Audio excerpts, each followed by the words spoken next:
Guys, good morning, welcome back to another new vlog. And सुबह तो मैं सही उठ गया था एंड हमने जिम भी डन कर लिया है। तो सुबह में मैंने क्या कंप्लीट किया है, वो कैब हमारी कंप्लीट हो गई है। थोड़ा सा रिवीजन करना था बट ओके इट्स डन। तो अब करते हैं मैथ्स पे आते हैं। अभी टाइम हो रहा है कुछ 9:30। तो या ख़त्म करते हैं मैथ्स को एंड देन या enjoy the vlog guys.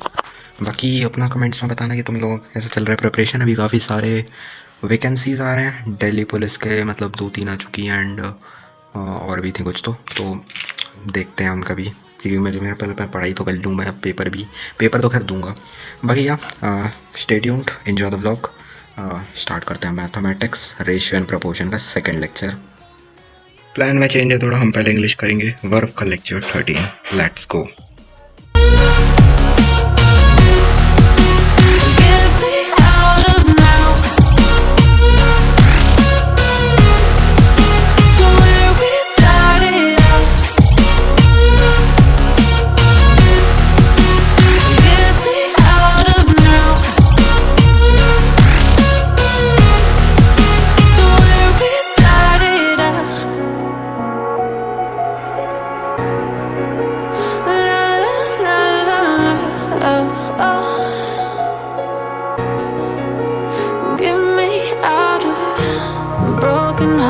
And starting fights, turning truth to lies. Gotta get up, stop wasting time. Yeah, I wanna run off and fly.